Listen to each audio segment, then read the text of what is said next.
Sushi is a big business these days. In Mainz, Germany, a new downtown sushi spot is celebrating its grand opening. Eateries like this one are popping up all over Germany. Fast food made from fresh fish. It's a sushi startup. Sushi is a trend right now.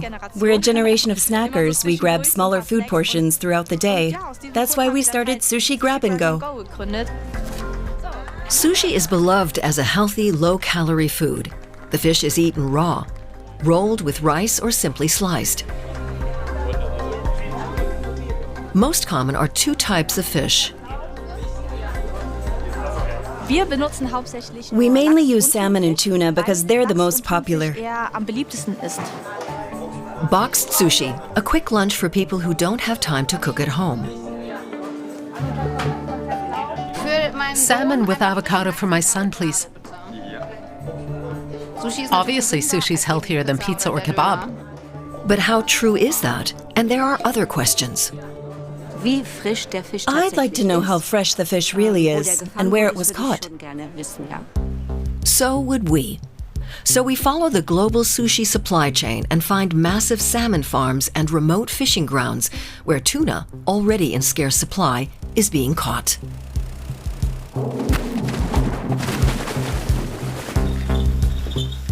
Who are the winners and losers in the global sushi game?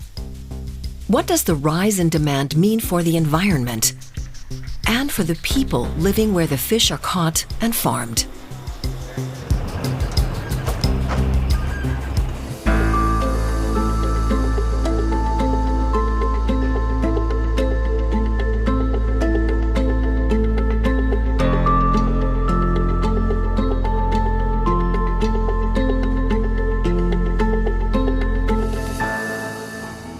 It's 5 a.m. at the Hamburg Fish Market.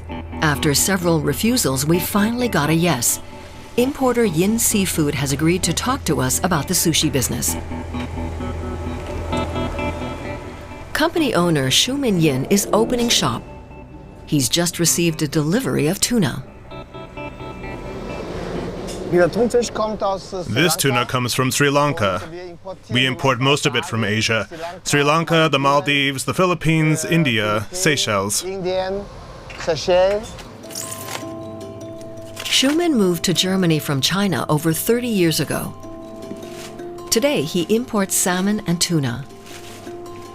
He supplies fish for sushi restaurants, industry wholesale chains, as well as places selling sushi to go. His daughter Benita has joined the business. This is our tuna wrapped in what we call wasabi cloth. You can recognize it by the green color. It's our lower quality product. This tuna mainly goes into simple sushi rolls, she tells us. The kind sold for casual dining or sushi to go. It's the cheapest option. Of a much higher quality is sashimi-grade fish, eaten without rice. Those fish are rare and more expensive.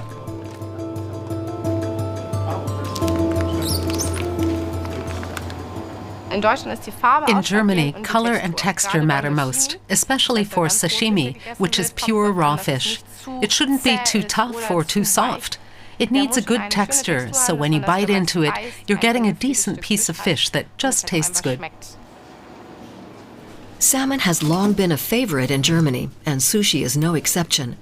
But Schu-Min isn't relying on Norwegian salmon anymore. He says it's losing its appeal. This salmon comes from the Faroe Islands. It's different from what you get from Norway. It's the best salmon, if you ask me. So it's off to the Faroe Islands in the North Atlantic. From the air, you can already see the aquaculture sites where salmon are cultivated. In fact, Norway is the world's top producer of salmon, but we weren't given permission to film there. Here, the industry promises clean water and prime conditions in its open net pens, which stretch as far as the eye can see. Schu-Min's supplier has agreed to let us come along on a visit. Marketing manager Levi Hansen first shows us the facilities for juvenile fish. There's a different haul for each stage of the fish's life, from newly hatched to up to 3 kilograms. So the larger you can grow them, the larger the profit margin. Yeah. It's quite a beautiful animal, the salmon. Beautiful animals that spend only their final months in the sea. This net pen has been towed to the factory. Today is harvest day. We're not shown how they are killed, only how they are processed. A staff from around the world starts work at 6 a.m., gutting the fish. Maybe this pallet will go to Hamburg. Maybe. Schumann tells us he hopes there will be more fish to buy. In Hamburg, demand is constantly on the rise. Then suddenly, everything grinds to a halt. Everything stopped. The machinery has shut down. Schumann seems concerned. Why they stop? I don't know. It's maybe something to do further forward. So. All the people waiting. Yeah, everyone's waiting now. This costs lots of money. The salmon have jammed the system. In this fish factory, disruptions are expensive. Finally, the belts start moving again. But fewer fish than expected reach the filleting station. We've had a look at how many fish are left in the pen, and then we saw that there were less than were estimated. And that can have an effect on that day's harvest, for example. But there are very many different things that can affect the rate of harvest. What factors are at play here? And what impact does mass production have? In the nearby control center, staff monitor all the facilities.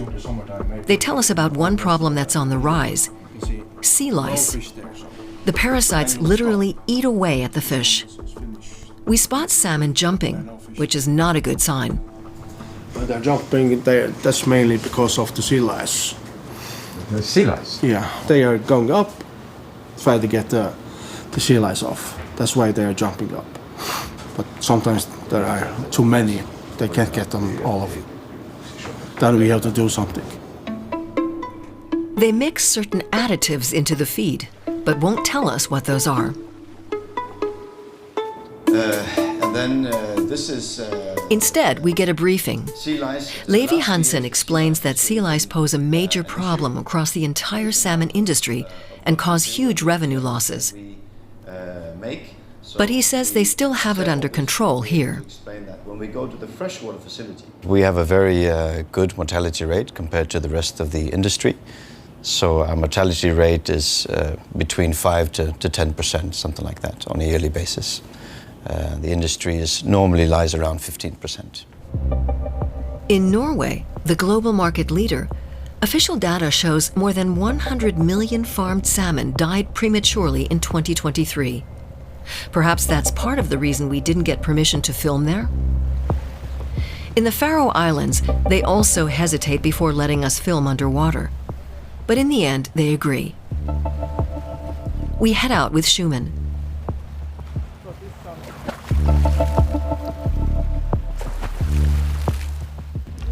Our camera dives beneath the surface, collecting footage we only see once we are back home again. A lot of salmon crammed in together in a pen where harvesting has already begun. If you take one pen, you have approximately 98% water and 2% salmon. So the salmon still have plenty of room to live a good life. Up to 120,000 salmon typically live in a single net pen. One swims straight towards our camera, covered in open wounds. Again, footage we only see later.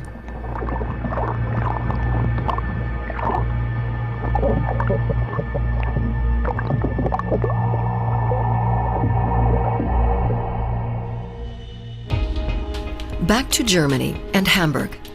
Experts from the environmental group World Wildlife Fund closely monitor the impact of industrial salmon farming. Philipp Kanstinger is their fisheries expert. We show him the footage. Images like this are hard to see. large open wounds, head-sized. There could be several causes.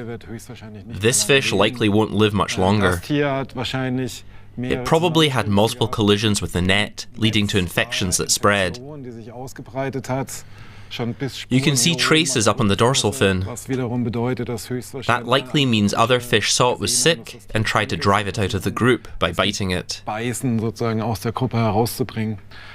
They are clear signs of factory farming. He says high stock density can also spread disease and parasites. Sea lice attach to the body, causing skin irritations, then disease and open wounds. It's something consumers rarely see. Terrible images. Consumer advocates also criticize the industry. The organization Food Watch has analyzed official data and compiled information on mass salmon die-offs in Norway. Now they're taking the message straight to supermarkets. Food Watch is calling for a stop to imports of Norwegian farmed salmon. Conditions in salmon farming are catastrophic. We've called for German supermarkets to take these products off their shelves. Outside Berlin supermarkets, activists show footage filmed secretly in fish farms.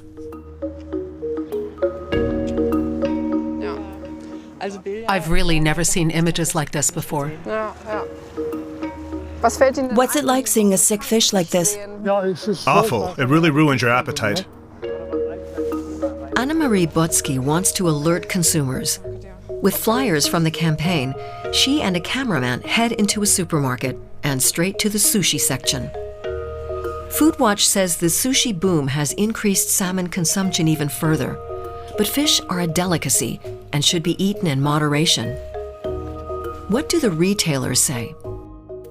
Germany's Fish Industry Association has rejected calls for a sales ban, saying in a written statement, "The Norwegian aquaculture sector is highly transparent. Health risks are complex and vary by region. These include infections, parasites, environmental factors, the climate crisis, as well as technical and human factors. The Norwegian aquaculture sector shows strong innovation in combating parasitic sea lice. Thanks to vaccinations, antibiotic use has been drastically reduced." We traveled to Scotland. Many international salmon companies run large farms here. One man has taken them all on. Don Staniford. The British animal rights activist has filmed underwater in salmon pens many times. I started 30 years ago studying the environmental impacts of salmon farming, and I filmed over 100 salmon farms in the Faroe Islands, Ireland, Scotland, and I was horrified. I was seeing dead salmon, I was opening skips, and it just stomach churning, it's nauseating, and you're seeing that, you're witnessing that. It's your moral duty to tell people. It all began with insider tip-offs. Several years ago, I set up a whistleblower hotline, so I've been inundated with workers inside factories giving me information, giving me photographs. So these are what a whistleblower at Maui leaked. They're called mort books, and there's this was leaked with this photography guide. So there's different levels of intensity of those things. 3's really bad, so you've got jaw deformities, emaciation, that's starvation. Look at that, you can't even eat. That's just starving to death.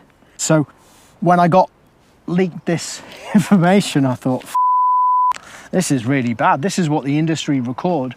So I wanted to go out and see for myself. Today, Don's heading out again to capture undercover footage at a fish farm. He's already visited several sites in Scotland, run by the world's largest salmon producer, the Norwegian company Maui. Today, though, he's in for a surprise.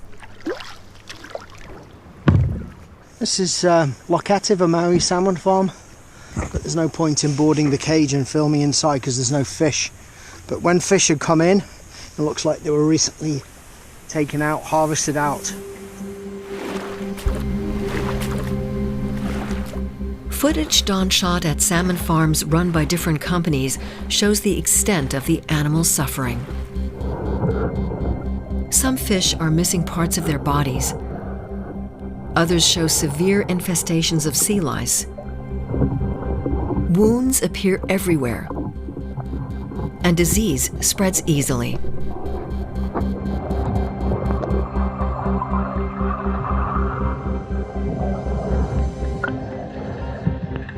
You've got infectious salmon anemia, pancreas disease, cardiomyopathy syndrome. There's cancer-causing chemicals like dioxins and PCBs in farm salmon. This is a fake, unnatural product, yet it's marketed as a healthy product that people think is wild. Strong accusations backed by Don's footage. The salmon industry insists it uses fewer chemicals than it used to and has phased out the most controversial substances. It also claims to be using gentler methods to combat sea lice. But what does farmed salmon actually contain? Early studies raised alarms when they showed a range of pollutants, chemicals, and environmental toxins. A recent study by Norwegian researchers did find that while levels have dropped, many such substances can still be found in the fish. These include DDT, as well as dioxins and chlorine compounds known as PCBs, all potentially carcinogenic. Another study found traces of lufenuron and cypermethrin, two anti-sea lice drugs now banned in the EU.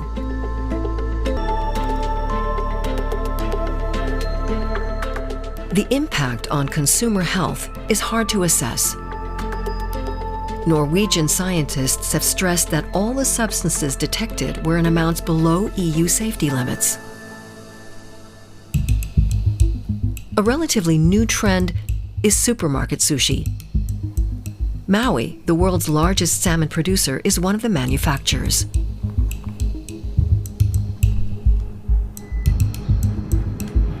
We traveled to Poland to see how ready-made sushi is produced. Not far from Gdansk, the Norwegian salmon giant runs a massive factory that supplies sushi boxes to supermarkets across Europe. We ask for permission to film, and again are turned down. Why? Who works here? And under what conditions?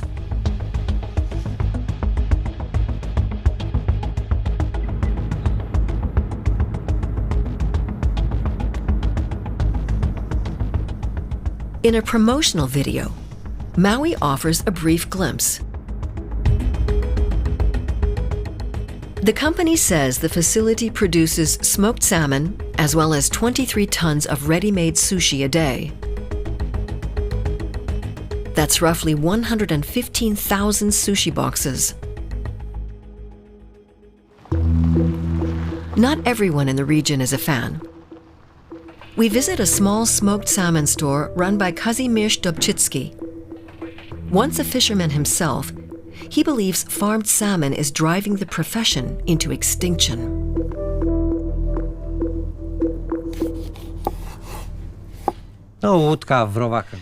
I started going out fishing with my father in 1978. We had a small boat. There were lots of those back then. Plenty of fish too, cod, herring, all kinds, even our Baltic salmon. But they slowly disappeared. Our catches got smaller, mainly because large ships caught fish to turn them into fish meal and fish oil for farmed salmon. Now, I have to buy salmon from aquaculture just to smoke it.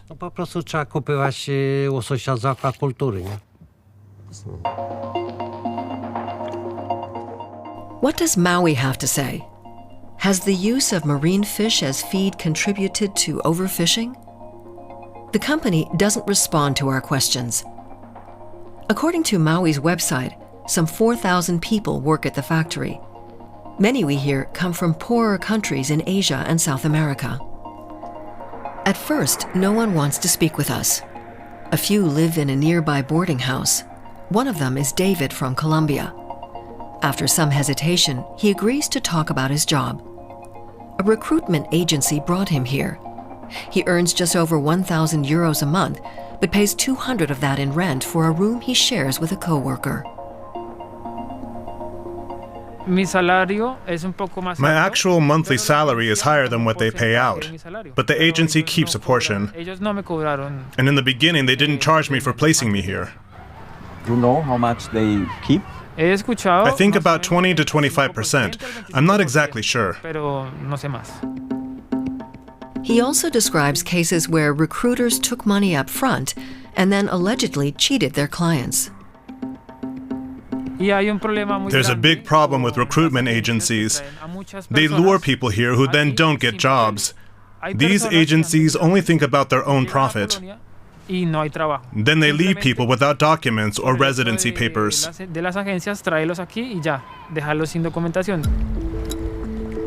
David says many stay in Poland and try to find work anyway. He has no direct contract with Maui. Everything goes through the agency. He says it's only after 18 months that he can sign up with the salmon company directly.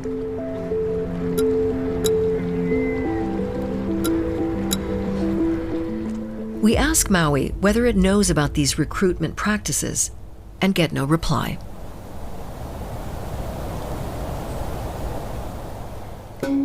Yet salmon is just one half of the story.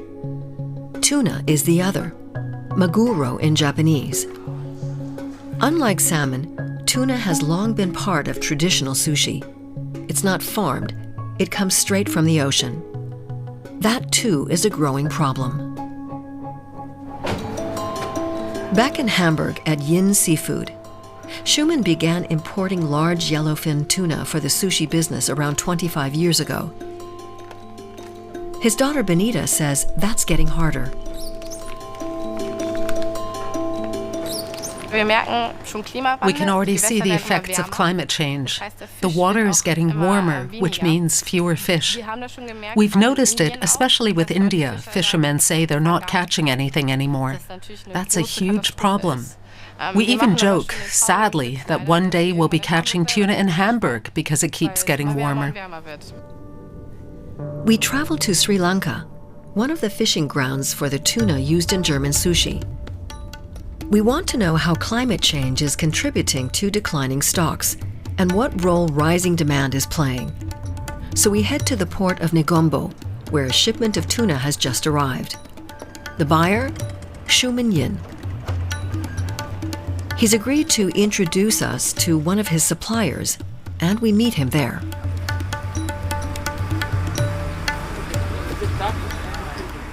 These vessels are going on long line fishing methods. Long line fishing. The Hamburg importer likes to keep a close eye on his supply chain. I choose suppliers to see how they work. Phone calls, emails, websites, that's not enough. Inside the ship's hold, large yellowfin tuna on ice. In the tropical heat, 32 degrees Celsius, cooling is a major challenge, especially since the fish will be eaten raw. They can be cooled to -2 degrees Celsius here. Deep freezing happens days later in Germany after air transport. First, the fish go on the scale. Supplier Mahendra Davez is an old hand in sushi trading. Is he happy? Yes, I am very happy. The fish becomes very chilled and very hard. When the fish is very hard, it's good for sashimi quality. Throughout the supply chain, from the suppliers to the ship owners and crew, it's the quality that sets the price. Livelihoods depend on what sushi buyers like Schumann are willing to pay. The catch will soon be assessed in the factory. For the grading process, workers classify the meat by quality. So when you see it like this, now it's beaten by sharks. If another fish attacks the tuna and eats it, that means it's good fish. You think, I mean, they already know? They already know it's good quality. It's a tasty tuna. Tasty tuna, yes. So they already know. So it's AAA. Now comes the real test. Is it truly AAA, the highest quality, dark red and firm? This is sashimi quality. You can eat it raw like this. without any soy sauce or anything, you can eat this. Very easy to eat. But specimens like this are becoming rarer, Mahendra says. Fishermen must go out farther and deeper as the tuna move into colder waters. When we catch the fish at the deep sea, when it goes long, sometimes ice melts. So we don't want the ice to be melt. The ice water should be there so that the fish is caught, then the fish is inside, so that it will be very well chilled. Without being chilled, you cannot have sashimi quality. He blames global warming. Unlike salmon, yellowfin tuna cannot be farmed. That means rising costs for fishing and processing, costs that are hard to pass on to customers. His catch, already filleted for wholesale sushi, goes straight to Germany. The fishing vessel heads back out. The crew is preparing for the next yellowfin hunt. They use long lines, often kilometers long, plastic lines fitted with thousands of hooks. The environmental group WWF has criticized the method, saying it catches too many fish. It also results in high bycatch, other species that are unintentionally caught on the hooks. They die and are simply thrown back in. The yellowfin tuna is a majestic animal. As an apex predator of the ocean's food chain, it plays a critical role in the ecosystem. For years now, it has been overfished, in the Indian Ocean in particular. Yet that's where much of the tuna used in German sushi comes from. Hamburg's Yin Seafood finds longline fishing acceptable and more sustainable than other methods. Overfishing mainly comes from large ships that use nets. The problem is they catch fish that are too young, fish that shouldn't be caught yet. They're still growing or they're spawning. They don't pay any attention to that. Many large fleets catch tuna using giant nets, up to 2 kilometers long. That allows industrial fishing to haul in huge quantities quickly. Sharp population declines are the result. Marine scientists consider the use of these nets extremely harmful and are calling for stricter quotas. Unfortunately, we see that some of these vessels aren't operated legally. Not legally operated? Is that possible? A WWF report explains how it works. According to its analysis, nearly half of the tuna caught in the Southwest Indian Ocean between 2016 and 2021 may have come from illegal or unregulated fishing. In theory, it's all carefully regulated. The United Nations has divided the oceans into fishing zones. The zones set out who can fish where and how much they're allowed to catch.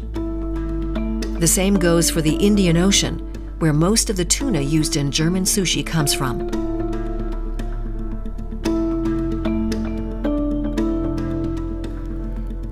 Administration falls to the Indian Ocean Tuna Commission, part of the UN's Food and Agriculture Organization. Critics question the group's effectiveness.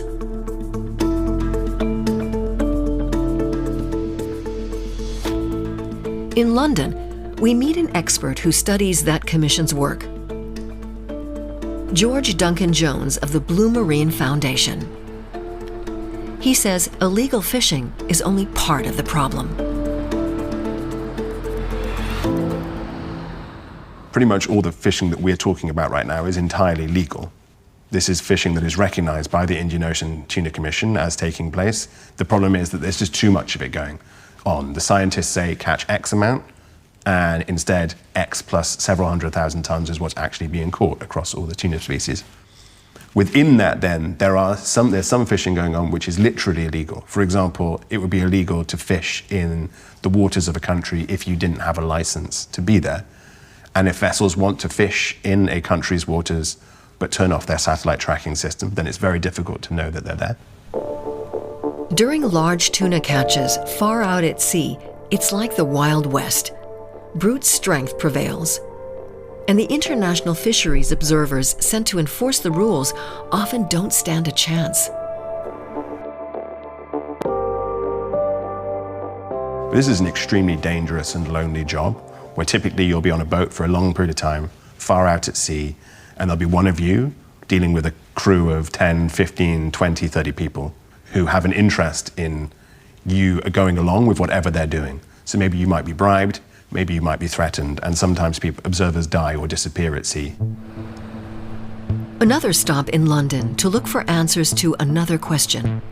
Who is working on these vessels, and how are they treated?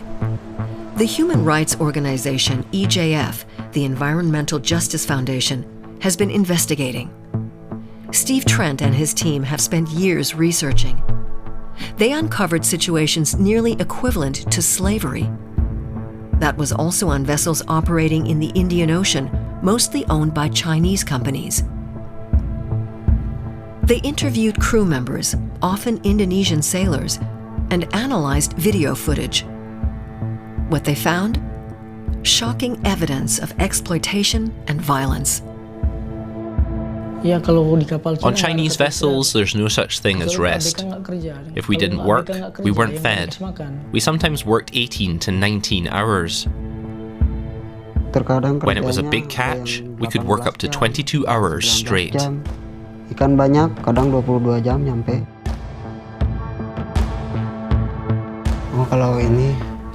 This happened rolling nylon nets and pulling sharp ropes.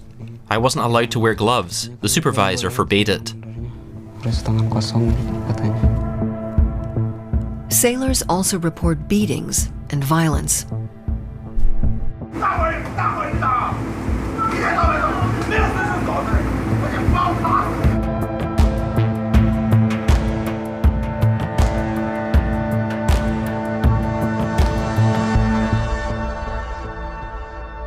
It really does mean a consumer in Berlin or Hamburg, in London or Paris can be sitting down to a fish dinner that was caught by a slave, that was stolen and fished illegally, and means somebody in another country around the world goes hungry and is not paid.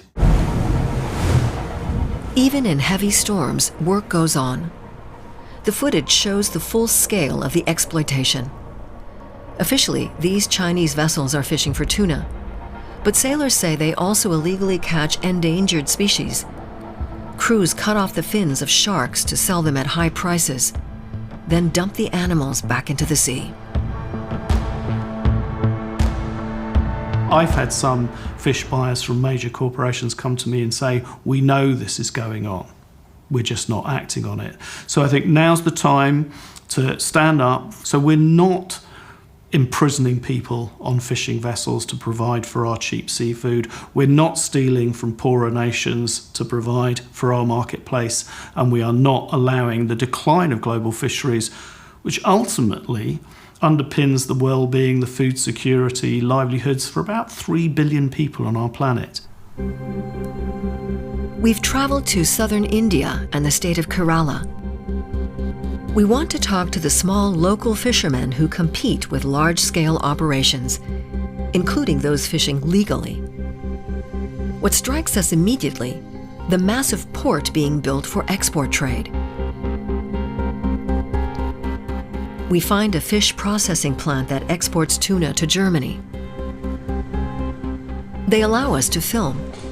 Inside, there they are, the large yellowfin tuna being processed into fillets. Actually, Germany is our main consumer, particularly for sushi as well as the sashimi, what you are saying about sashimi crate. The new port which is going to come in Willingham, it boosts the export market, definitely 100%. That's what we are thinking, that's what we are supporting to the port to come. In the future, they hope to be able to transport much more frozen tuna by sea rather than by air. So far, they're only able to cool to -2 degrees Celsius. Soon, a new system should help them reach -60 degrees. With millions invested in the new container port, sashimi-grade tuna could soon be shipped in vast amounts.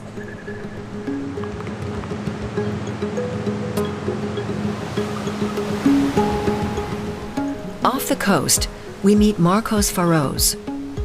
He fishes here, as his father and generations before him did. Traditional fishermen have not contributed to overfishing. They still use hand lines, one man, one tuna. But the fish are no longer biting. Yellowfin tuna no longer pass through our waters. Other fish are disappearing too. Within 20 to 30 kilometers, there's barely anything left to catch. We're fighting to survive because only large fleets can still catch tuna far out at sea. In the past, we didn't need to fish in deep waters.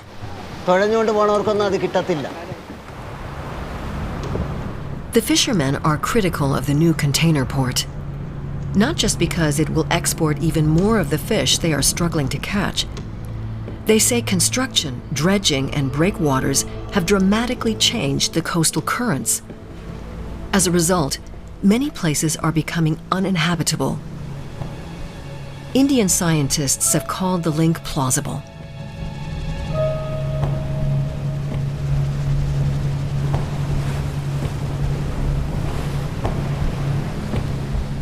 Marcos tells us he now lives 30 minutes inland.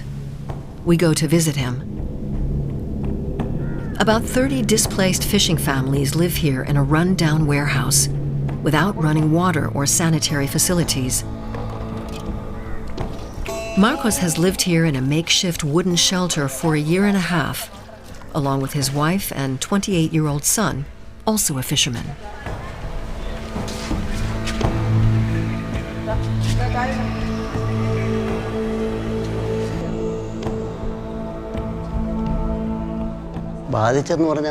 We had erosion and flooding in the past too, but it was rare, and the water always went down again quickly.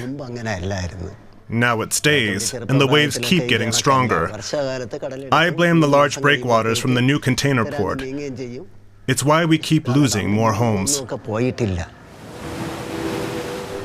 Marcos and his son often come back here to their old home. They used to set out from here to fish, back when yellowfin tuna were still plentiful.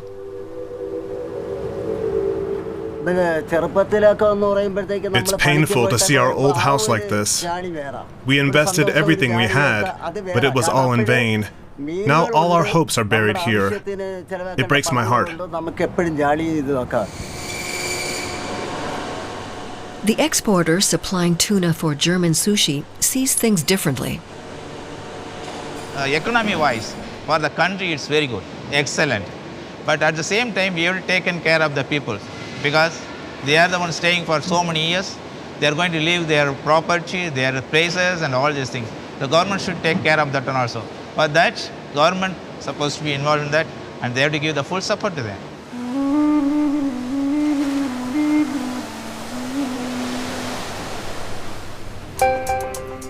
We return to the WWF. The environmental group has published a sushi guide to help consumers make informed choices. It rates different types of sushi for sustainability, including tuna. If it's yellowfin tuna, it should come from the western Central Pacific and be caught with hand lines. That's definitely the best option. Otherwise, it gets difficult because truly sustainable yellowfin tuna is very, very rare. Yet yellowfin tuna dominates sushi. WWF advises caution with yellowfin from the Indian Ocean, especially if it isn't caught with hand lines, the only method that helps prevent overfishing. Another tip, asking retailers and restaurants where their fish comes from. But how effective is that? It's actually very difficult for consumers to find out where fish comes from, because it's not yet legally required to clearly label it, especially in restaurants where the products have already been processed. But even just asking the question can inspire retailers to look more closely at their own supply chains.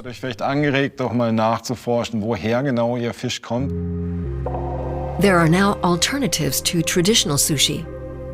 WWF recommends using local fish species where possible, But some sushi looks like sushi and contains no fish at all. It's entirely plant-based. In Berlin, we meet a startup founder producing plant-based alternatives to fish.